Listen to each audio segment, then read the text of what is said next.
এই মুহূৰ্তৰ কেইটামান গুৰুত্বপূৰ্ণ খবৰ। ৰেচন কাৰ্ডৰ লাখ লাখ হিতাধিকাৰীয়ে এইবাৰ নতুন পদ্ধতিৰে লাভ কৰিব ৰেচন সামগ্ৰী। ৰেচন নাপালে পুৱা 9 বজাৰ পৰা 6 বজাৰ ভিতৰত ফোন কৰিব পাৰিব আপুনি। দুটাকৈ নম্বৰ মুকলি কৰা হৈছে ৰেচন কাৰ্ডৰ লাখ লাখ হিতাধিকাৰীসকলৰ বাবে। সৰ্বমুঠ 2,30,69,461 গৰাকী হিতাধিকাৰীয়ে এই আঁচনিৰ জৰিয়তে উপকৃত হ'ব। প্ৰতি মাহৰ 1 তাৰিখৰ পৰা 10 তাৰিখলৈকে চলি আছে অন্ন সুৰক্ষা সপ্তাহ। গ্ৰাহকৰ বাবে দিয়া হৈছে দুটা বিশেষ নিৰ্দেশনা। এই 10 দিনৰ ভিতৰতে সংগ্ৰহ কৰিব লাগিব ৰেচনৰ চাউল। লাভ কৰা চাউলৰ বিপৰীতে EPOS মেচিনৰ দ্বাৰা ৰচিদ সংগ্ৰহ কৰক। সুলভ মূল্যৰ দোকানীৰ বাবে আছে 4টা নিৰ্দেশনা। এই 10 দিনত দিনজোৰা বাবে খোলা ৰাখিব লাগিব ৰেচনৰ দোকান। হিতাধিকাৰীসকলৰ মাজত বিতৰণ কৰি শেষ কৰিব লাগিব চাউল। আৰু লগতে হিতাধিকাৰীসকলক বাধ্যতামূলকভাৱে দিব লাগিব ৰচিদ। যদিহে এই ৰেচন আপুনি নাপায় তেন্তে ফোন কৰক দুটাকৈ বিশেষ নম্বৰত আৰু ডায়েল কৰক 1800-3453-611 নম্বৰত অথবা কল কৰক টল ফ্ৰী নম্বৰ 1957ত। ইয়াৰ পৰৱৰ্তী খবৰটি খুবেই গুৰুত্বপূৰ্ণ। এটা বিগ ব্ৰেকিং নিউজ। ভয়ংকৰ বাছ দুৰ্ঘটনাত 23 জনৰ মৃত্যু। 200 মিটাৰ দ খাৱৈত পৰিল যাত্ৰীবাহী বাছ। দেশ জোকাৰি যোৱা ভয়ংকৰ বাছ দুৰ্ঘটনা। মৃত্যু হোৱা লোকৰ সংখ্যা বৃদ্ধি পোৱাৰ আশংকা। উত্তৰাখণ্ডৰ আলমোড়া জিলাত শিহৰণকাৰী বাছ দুৰ্ঘটনা সংঘটিত হৈছে। নিয়ন্ত্ৰণ হেৰুৱাই দ খাৱৈত পৰিল যাত্ৰীবাহী বাছ। গাৰোৱালৰ পৰা কুমাওলৈ গৈ আছিল দুৰ্ঘটনাগ্ৰস্ত বাছখন। আহতসকলক ভৰ্তি কৰোৱা হৈছে চিকিৎসালয়ত। দুৰ্ঘটনাস্থলীত SDRFৰ উদ্ধাৰ অভিযান অব্যাহত আছে। ইয়াৰ পৰৱৰ্তী খবৰটি খুবেই গুৰুত্বপূৰ্ণ। এটা বিগ ব্ৰেকিং নিউজ। 10ম শ্ৰেণীৰ পৰা আৰম্ভ কৰি স্নাতক উত্তীৰ্ণলৈ ভাল খবৰ। পাইলট প্ৰজেক্টৰ বাবে 2024-25 বৰ্ষৰ বাবে সাজু হৈছে চৰকাৰ।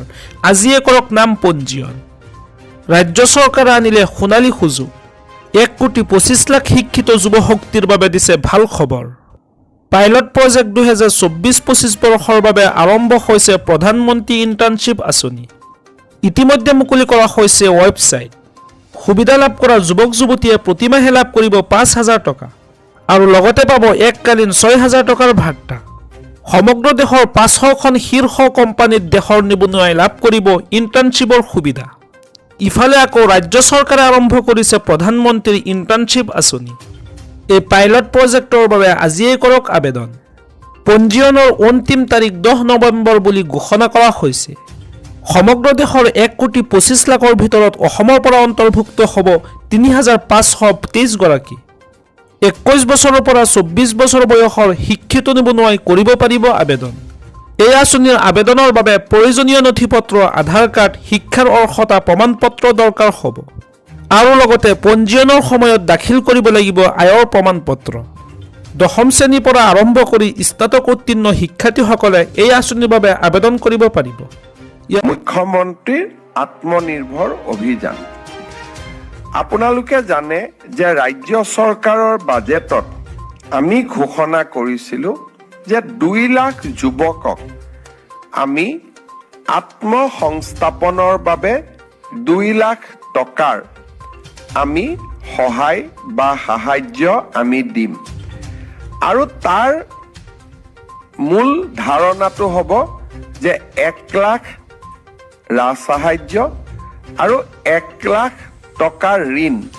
কিন্তু ঋণো খুব 5 বছৰত সৰু সৰু ইনষ্টলমেণ্টত উইদাউট ইণ্টাৰেষ্ট আমাক উভতাই দিব। তাৰমানে এটা মাহত খুব বেছি ক'ব গ'লে 4,000 টকা ইনষ্টলমেণ্ট হ'ব আৰু তাত কোনো সুদ নাথাকিব। 2 লাখ টকালৈকে 2 লাখ যুৱকলৈকে যোৱাৰ আগতে আমি প্ৰাৰম্ভিকভাৱে 25,000 যুৱকক এই সাহায্য আগবঢ়াইছিলোঁ। তেওঁলোকক প্ৰথমতে আমি যোৱা বছৰ 1 লাখ টকা আগবঢ়াইছিলোঁ আৰু এই বছৰ আমি তেওঁলোকক 1 লাখ টকাৰ দ্বিতীয় কিস্তি প্ৰদান কৰিম ছেপ্টেম্বৰ অক্টোবৰ মাহত। কিন্তু তাৰ আগতে এই গোটেই ব্যৱস্থাটো যাতে যুৱক যুৱতীসকলে, বিশেষকৈ একাংশ যুৱক যুৱতীয়ে যাতে মোবাইল আদি কিনাত খৰচ নকৰে আৰু তেওঁলোকক যাতে আমি সঁচাকৈ মেণ্টৰিং কৰিব পাৰোঁ ভাল কাম কৰাৰ কাৰণে, সেইকাৰণে আমি গোটেই ৰাজ্যতে CM ফেলো আমি নিযুক্তি কৰিছিলোঁ আৰু CM ফেলোসকলে এই ৰাজ সাহায্য পোৱা বা আত্মনিৰ্ভৰ অসমত লোন আৰু ৰাজ সাহায্য পোৱা যুৱকসকলৰ লগত কথা বতৰা পাতি থাকে, ফলো আপ কৰে।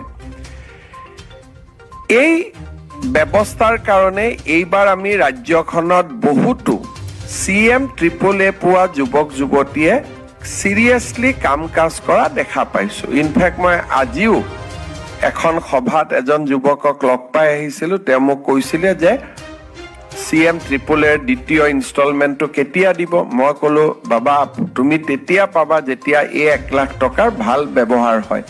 বোলে মোক তেওঁ ক'লে যে দাদা 1 লাখ টকা মই নিজৰ পৰা আৰু আপোনাৰ পৰা পোৱা 1 লাখ 2 লাখ টকা মই ইতিমধ্যে লগাই কাম আৰম্ভ কৰিছোঁ আৰু মোৰ ব্যৱসায় ভালো হৈছে। গতিকে ই এটা খুব ভাল এখন আঁচনিত পৰিণত হৈছে আৰু এতিয়া আমি বেংকসমূহৰ লগতো কথা পাতিছোঁ যে এই 2 লাখ টকা চিট কেপিটেল পোৱা যুৱক যুৱতীসকলক আমি কেনেকৈ তেওঁলোকক আগুৱাই লৈ গৈ প্ৰধানমন্ত্ৰী মুদ্ৰা আঁচনিৰ সৈতে জড়িত কৰিব পাৰোঁ। সেই প্ৰক্ৰিয়াটো চলি থাকোঁতেই আমি যিহেতু আমাৰ 2 লাখ লক্ষ্য 25,000ক আমি দিলোঁ, আমি আৰু 75,000 যুৱক যুৱতীক ঋণ দিয়াৰ বাবে, ৰাজ সাহায্য দিবৰ বাবে আমি নতুন পঞ্জীয়ন আমি মুকলি কৰি দিছিলোঁ। ইয়াৰ নিয়মটো হ'ল যে প্ৰথমে তেওঁলোকে পঞ্জীয়ন কৰে, ৰেজিষ্ট্ৰেশ্যন কৰে। 75,000 ঋণৰ বা লোনৰ বা ৰাজ সাহায্যৰ বিপৰীতে প্ৰায় 1.5 লাখ যুৱক যুৱতীয়ে এইবাৰ নিজৰ নাম পঞ্জীয়ন কৰিছে। একজেক্ট যদি সংখ্যাটো আমি ক'ব যাওঁ, 1,62,000 যুৱকে এই আঁচনিখনত পঞ্জীয়ন কৰিছে আৰু এই পঞ্জীয়ন আমি 2024 চনৰ 18 অক্টোবৰৰ পৰা 18 নৱেম্বৰলৈকে লৈছিলোঁ।